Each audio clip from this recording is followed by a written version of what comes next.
to Quantum Canine. I'm Tricia Selbach here with Kevin Behan, author of Natural Dog Training, excuse me. And Kevin, I was in the pet store the other day, and the woman behind the counter wanted me to see her new dog that she just adopted, a Malinois, Belgian Malinois, yeah, which is a lot like a German Shepherd. And I went back there and I saw it, and the dog was really, really looking at her face. Right. And she said, oh, what I do is I put a biscuit on the chair, and I won't give the dog the biscuit until the dog looks at me. Right. And another woman standing there says, well, what I do is I always put the hot dog in my mouth and the dog looks at my face.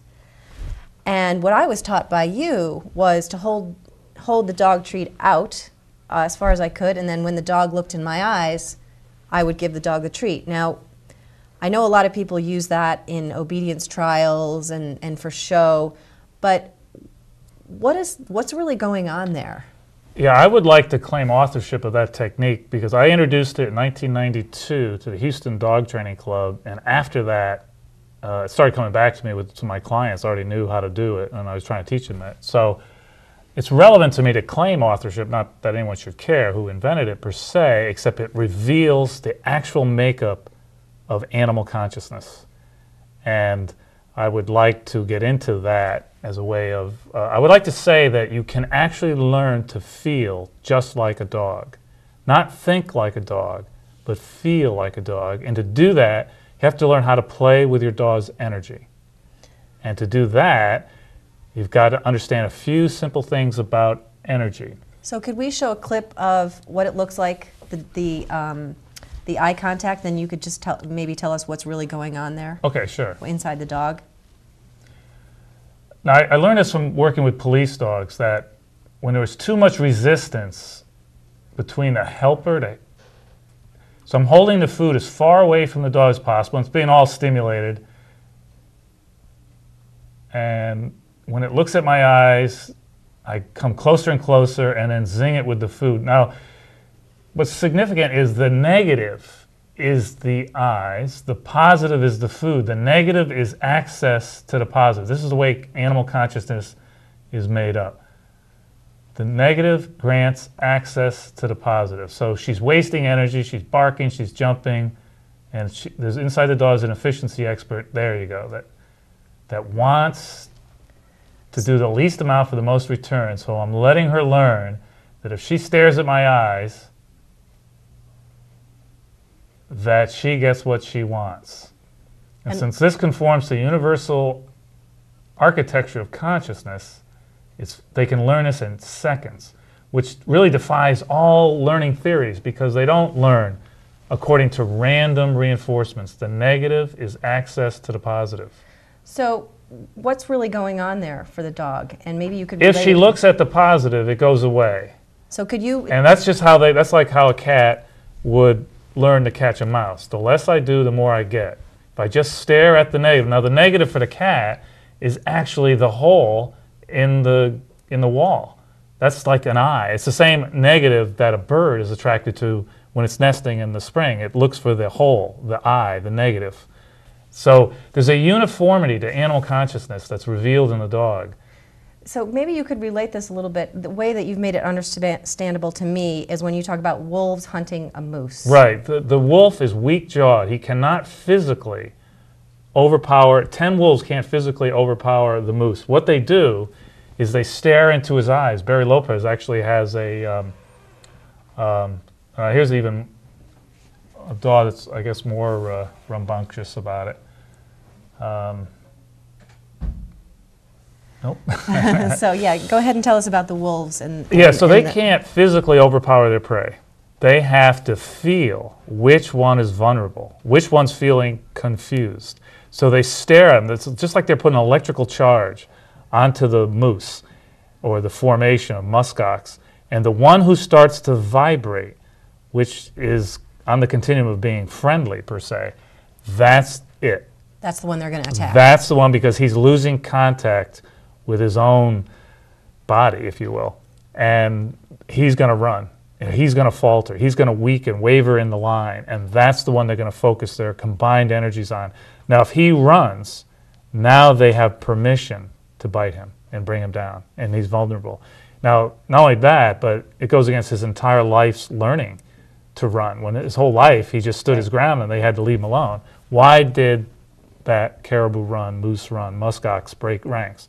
Just stand there forever, and you'd be fine. So it was disarmed by the eye contact of the wolf? Yes, the wolves put so much energy on the one that was vibrating until he wiggled himself apart and ran. Right. And that's what got it to move. So why do we want to practice this eye contact with our dog? Because we often hear don't look a dog in the eye. Yeah, if your dog chooses to look you in the eye, that's fine. If you are staring him down, that's not good. So in the 80s, when this eye contact got to be a big thing, in those days, everybody was spitting food out of their mouth. They put a hot dog in their mouth, and they spit at the dog. So the dog's looking at their mouth. Right. The negative is access to the positive.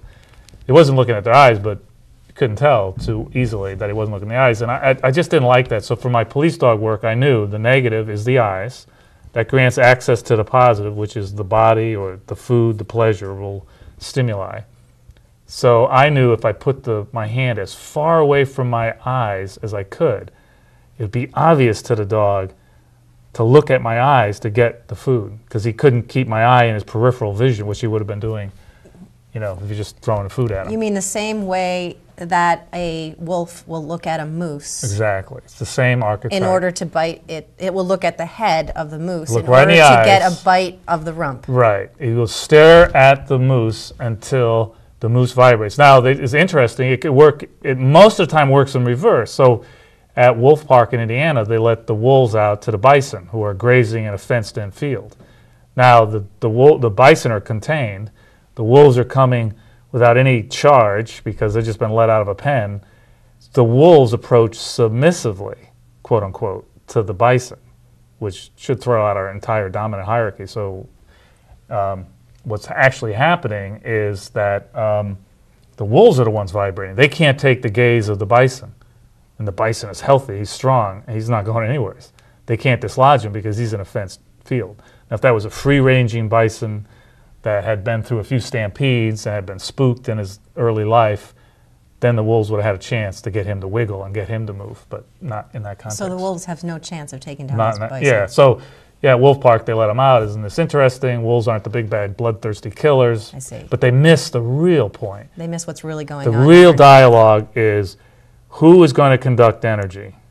Is energy going to move? And the bison says, nope, I'm not moving. Okay, we'll see you next time. And then obviously at some point, if they could have daily contact with these animals, that sooner or later that bison's going to get old and weak, and he's going to vibrate. Now they got to kill. I see. So when a wolf picks out a weak musk ox or whatever it is, they're vibrating, Yes. they're getting energy to move, they're giving the Right. wolf permission to attack. Right, exactly. And it runs counter to their entire life history when they were strong and virile and did nothing. They didn't expend any energy, they were just immobile. They reflected the energy back onto the moose and wolf, and he vibrated right. and rattled apart, and he left because it didn't feel good to vibrate. Right. So it doesn't feel good to vibrate. It only feels good to move energy. Now, this energy I'm talking about is emotion. Emotion is how animal consciousness makes contact with material nature, the physical world. Emotion's the interface. And it works according to specific rules, one of which is the negative grants access to the positive. For example, if you are driving on the road, you're always looking for the negative. You take all the positives for granted. You're going to get to your destination. This road gets somewheres towards your destination. There'll be gas stations, restrooms, there'll be food, lodging if you're going far. But it's the negative that organizes your perception. Where's the State trooper? Right. Or where's the car going to come into my space? Right. So that keeps you vigilant for hour after hour after hour. And The that's negative. actually what we're seeing during that eye contact exercise, Right. is we're seeing Within seconds, the dog immediately is drawn to the negative as access to the positive. And this is in total defiance of all theories of learning.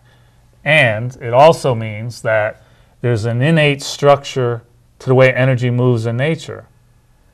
Therefore, there is no such thing as a dominant hierarchy, because that should be an imposed from, it should be, again, would be a learning thing, a long-term learning thing, wouldn't be innate. So when the alpha wolf, what really makes him alpha, what grants him alphahood status, which we confuse as leader, is that he has more moose energy, if you will, in his body. He's feeling great. He feels great. He feels more movement than the other ones. So they glom onto him. They love to follow him. And he can feel his body even in the presence of the moose. So he's going to go more toward the moose than the others. So they will follow him. They're all segregated like these bass, tenor, alto, soprano. That's actually what's happening. It seems to me that all of our misunderstandings about what's happening with dogs is that we're extrapolating everything we think about dogs from the way we look at wolves acting in a pack. Right. And why do you think that we have clung to that idea so much? Why do you think people are so attracted to the dominance hierarchy? Well, if my theory is right, that emotion is a universal in all animals, even the human animal, that means that what we think about emotion is also what we think about animals. So if we think that emotion is unpredictable, that it can be self-destructive, it's irrational, it's impulsive, then we project those thoughts into what we think about animals. So we think animals can be wild, they're unpredictable, they can turn on you. These are all the judgments we hold against emotion. So that's why we really, the archetypal fear in the human intellect, the human mind, even before the intellect got very developed, is a fear of wild. And the emotion that runs us is wild. It was never domesticated. It's not possible to domesticate it. So whatever we think about animals isn't really about the evidence on animals. It's actually about our fear of emotion. Internally. That's very interesting. And we can take one step further, excuse me, whatever we think about dogs is also not about the evidence on dogs. It's what we think about feelings. So every species of animal is a slice of the continuum, but dogs are the whole continuum, and that's a feeling. So you and I, as we interact, we talk, we go back and forth. We feel, it's my turn to talk, now it's your turn to talk, now it's my turn to talk, that's a feeling. But it's the emotion that we tune into that lets us self-regulate. So we're the full spectrum, and the only reason the dog can live in our world is because he feels like we feel. Therefore, they can live. But what we think about dogs is, again, we fear feelings. The feelings have to be dominated.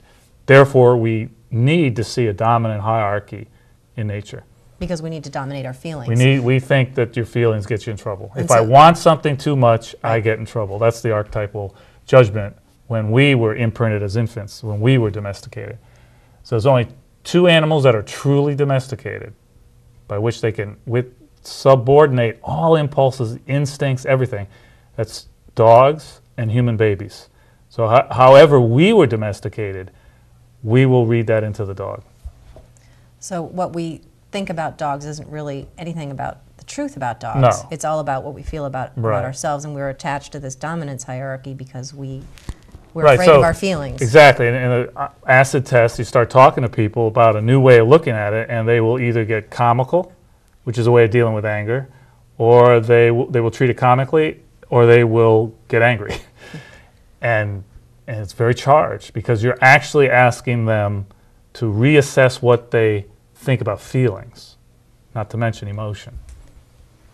So a lot of times you talk about how, segueing from this, how dogs can show us what we're feeling even if we don't know we're feeling those things, and that also comes from how wolves Right. Well, what the wolf does is the eyes are the portal. Now, I mentioned the body as pipe, but it's also a battery. It's a data bank of resistance. Some things conduct emotion, some things resist emotion. And that resistance doesn't just go away, it gets internalized and stored in the battery, the emotional battery. And the emotional battery, the negative terminal, is housed right in the gut-loin region. So when that wolf is staring at that moose, he's accessing, it's like his physical hard drive. He's accessing it and feeling how strong the fear is. And if the fear is over a certain level, the wolf gets aroused and puts more energy on that moose until the moose might falter. But if the fear isn't too high, then the moose has no chance. So our dogs are constantly scanning us the same way. I have a very evolved mechanism by how they do that, but all we need to know for the moment is they're reading our emotional battery. Everything in our battery from our birth on is in there. Every experience of resistance is in there. It is the basis of our feelings, and they read it. And that's how they are the only animal that was able to plug into mankind. Not because they're submissive, right. Not because they desire to please us, not because they're smart, all of which fall apart on any kind of examination. The only reason is they feel what we feel. So, how they read our body states based on that. So, like where you point becomes where all that energy goes. And dogs are the only animal that go to where we point. They're only animal. So some people ask me, well, what's the difference between a dog and a wolf? Because they're obviously not the same. And it's really revealing. The wolf's brain is 1/3 larger than the dog's brain. Anybody that knows wolves and knows dogs said, wow, wolves are really smart. Also, dogs, or the wolf cubs, and dog puppies, the more advanced their nervous system gets, the less social they get. This is wolves. At wolves especially, because they are most of their brain is hardwired to instincts. So the dog is actually the heart of the wolf, if you will, without all the instincts. So I'm making a distinction between emotion and instinct and between thoughts and a feeling. And seeing the dogs in the right energy theory, you can parse apart what those are. And other than that, there's no other way to make those distinctions. So when you say instinct, you say anything that looks like a pack behavior, submissiveness, well, like friendliness, or snarling, or friendliness. Even. Friendliness is an instinctual way to cope with resistance. And it's a wonderful adaptive mechanism, don't get me wrong. It just doesn't feel very good. So, and I like to make a distinction between friendliness and true social, where you're not vibrating, you're just communicating. This is what I feel. Well, that's what you feel. Well, that's fine. This is what I feel. We go back and forth. Nobody has to conform to anything. By the way, when we meet each other, we innately ask about the weather, just like dogs innately must smell each other, even though they know each other. They'll smell each other during the same game. And the reason is they're checking the feelings. Do you feel what I feel? To keep that ping pong going on, which is the point, is to keep energy moving. So we can actually reinterpret all dog behavior in terms of an emotional model. It explains evolution, domestication, and learning in a whole nother way. That's very simple, and it's not mental. So to go back to your earlier question, we're always projecting thoughts onto behavior of animals. We are always doing it. We're reading intention into everything, and I'm saying that's where we're going wrong. Right, and often you say you can't think outside the box because thinking is the box. Exactly. And that wolves have evolved to be feeling animals, and that's what, and dogs, what you were saying, even more so. Yeah, then domestication just magnified that because all man cared about was the hunt. He didn't care about the pack. So the pack went away in the dog. They became much more group energy oriented, much less pack instinct. They don't carry the litter to the den, and they don't bring food back. If you have a male dog breeds with a mother dog, damn, he's off. He'll go off. Right. He's not going to bring back the squirrel to the den. So they're not instinctual. They're more feeling. So as the dog evolved from the wolf, it lost a lot of those instincts and became more of a feeling animal. Right. And what's going on in the marketplace right now is that people are trying to sort of reestablish the instincts, right? Yeah, they're torn between these two wild extremes, the instincts and the non-existent thoughts. Right. So they're trying to stimulate the brain so he has all these thoughts, which if you look at it is really egocentric. I get in trouble with the dog experts all the time because I'm saying they don't think, which then people think I'm saying they're not intelligent, but I'm saying this is a different kind of intelligence. It's just not thought. So, and by the way, if dogs could think, they would not be the most social animal on the face of the earth. They wouldn't put up with us. You cannot live with an ape. Right. Apes can think. Right. Apes can think, and you can't live with them. It's illegal. But you can live with a dog. Homeless people on the streets of New York City are living fine with dogs. The dog figures us out because he goes by feel. So what was your question again? Geez, what was the question? Well, I could go on into my next question, which is, a lot of times people say, well, oh, I don't want to put my dog in the crate because I feel he looks so sad. Right. And then I feel guilty. Or just what's really going on there? Well, if you feel guilty, that means you're trying to harm the dog. Like when you go to court and you say, yes, Your Honor, I'm guilty. Well, they give you the penalty. Right. All right, well, you're guilty. You have to pay the consequence. So if you feel guilty around your dog, then you're saying to your dog energetically, I'm doing this to you on purpose. So yeah, he looks depressed. And sometimes people will come home and the dog will have chewed something. And the person will, oh my God, look, I came in and it was cowering under, it knew I was mad, it knew. Yes, it felt your fear and anger. And it did it on purpose. It went after my favorite shoe because, whatever, because I left it alone all day. What's really going on there? Did it really chew the shoe on purpose because it was mad that it had been left home all day? What's really going on? Yeah, there can be several things going on. One is they did too much house training as a puppy, so he's compressed in the house. So when the owner leaves, he feels released, which means the hunt is on. Right. So now where's he going to go for? He's going to go the thing that has the most emotional charge, which is probably going to be something he was corrected for. Right. Or something that someone invested a lot of energy in, which could be their favorite shoe or handbag. By the way, the #1 chewed item in the modern puppy now is the clicker, the TV clicker. The remote control, because people are pointing with it. People are investing all the energy. They're just like putting all the energy into TV, and it's the object of it is this.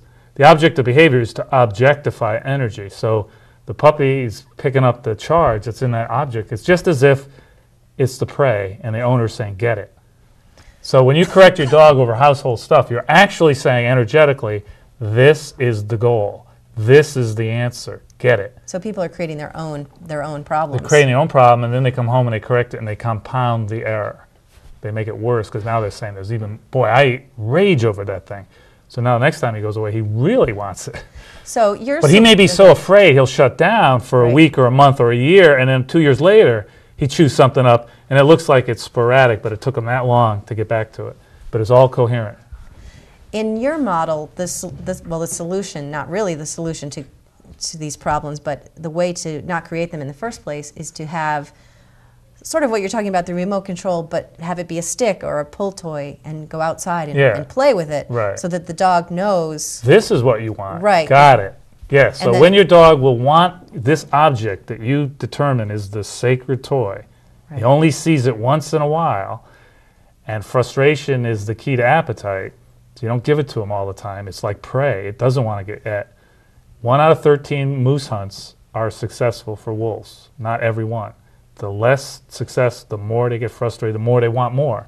So that's our model. That's our learning template. Which is sort of counterintuitive because you would think, oh, if you played with the ball or whatever it is every single day, the dog would turn out to love it and want to play with that ball all the time. But what you're saying is walk in the woods 13 times and then show them the toy and play with the toy. Right, right. You can do more with a little puppy, but as you get older, it becomes very rare.